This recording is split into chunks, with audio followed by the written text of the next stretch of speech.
Have you ever wondered why you can't let go of that person? I've wondered this for quite a while, especially when I was younger.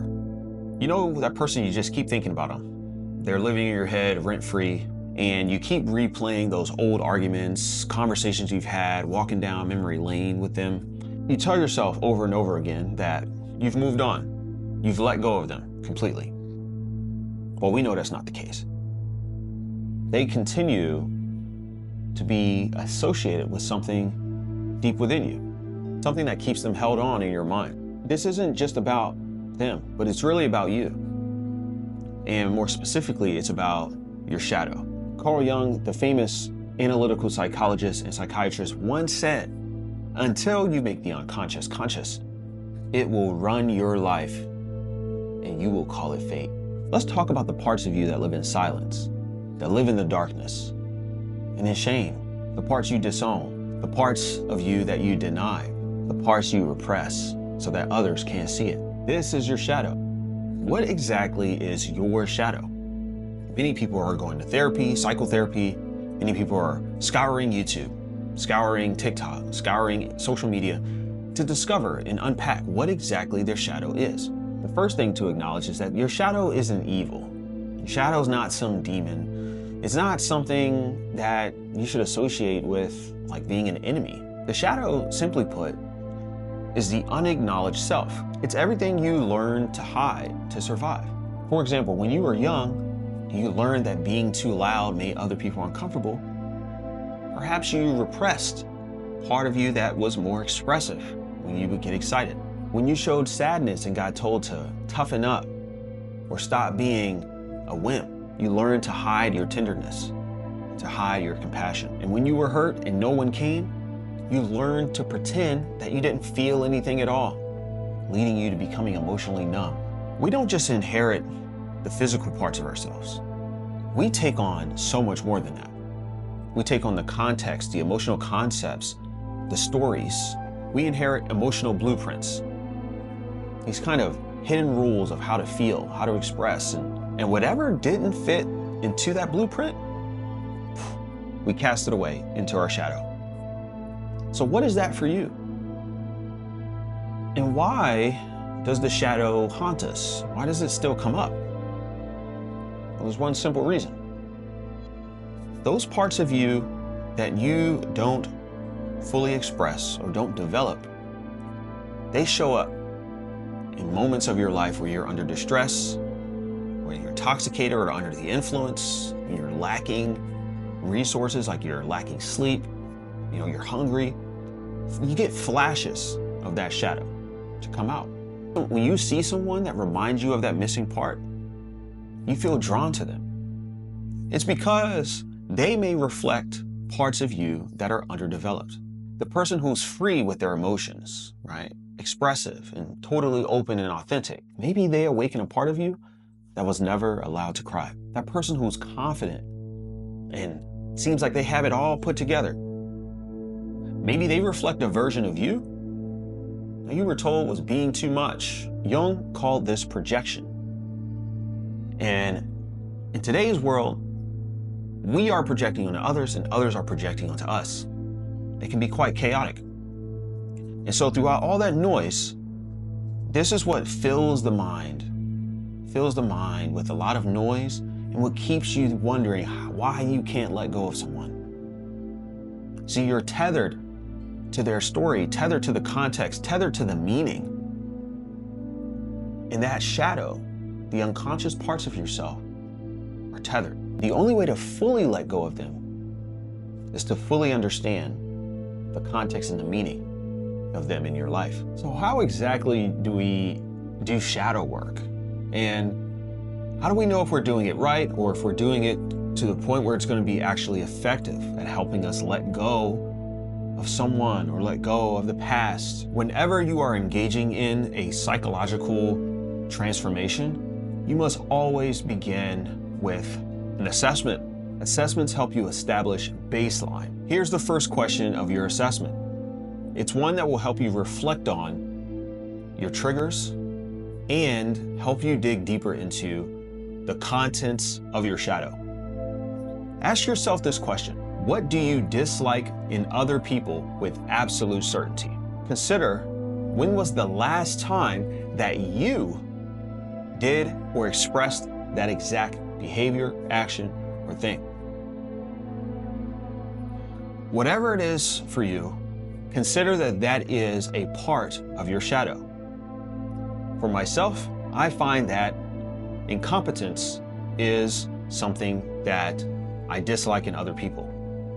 But I am very well aware of times in which I have demonstrated my own incompetence, even in trying to put together an IKEA dresser. If we were to think about shadow work in a series of steps, it would go something like this. Step 1, identifying your triggers.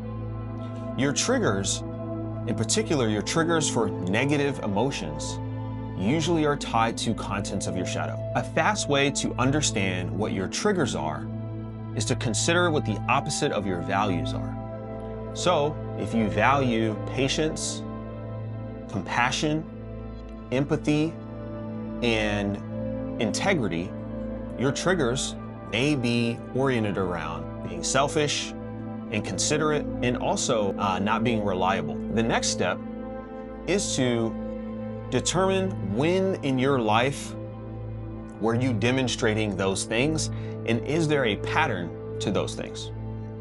So in my case, where in my life am I experiencing incompetence the most? So when am I more often than not expressing incompetence or showing incompetence?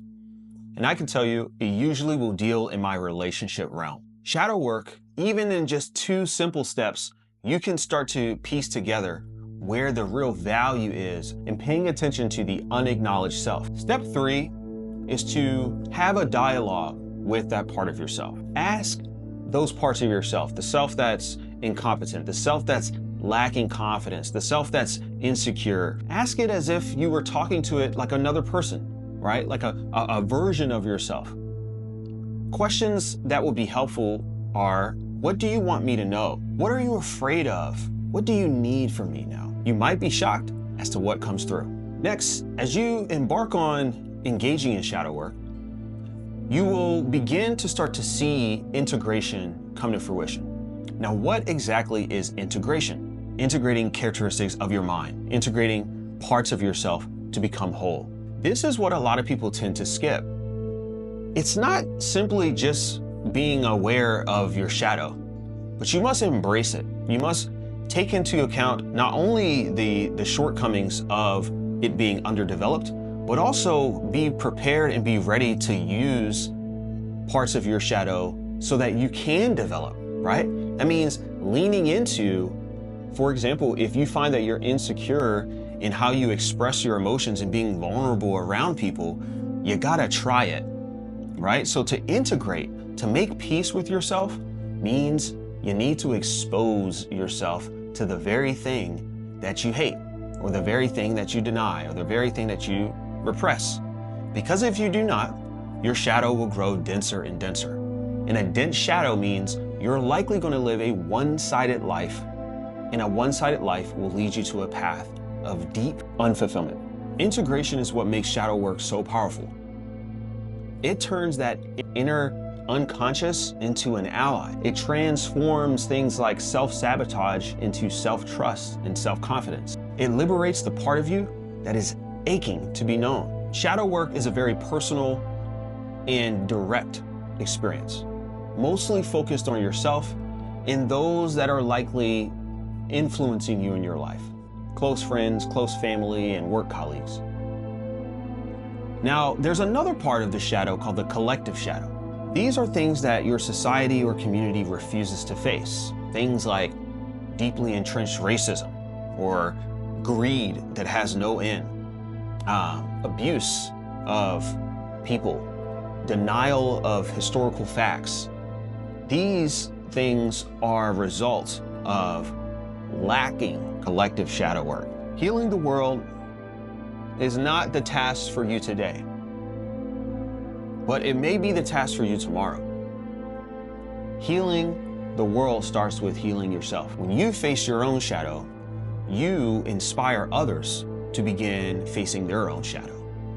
And just like a drop of water into an ocean, one ripple can become a wave. When you don't project onto others, you begin to stop the cycle. You become the person that chooses truth over comfort and healing over hiding.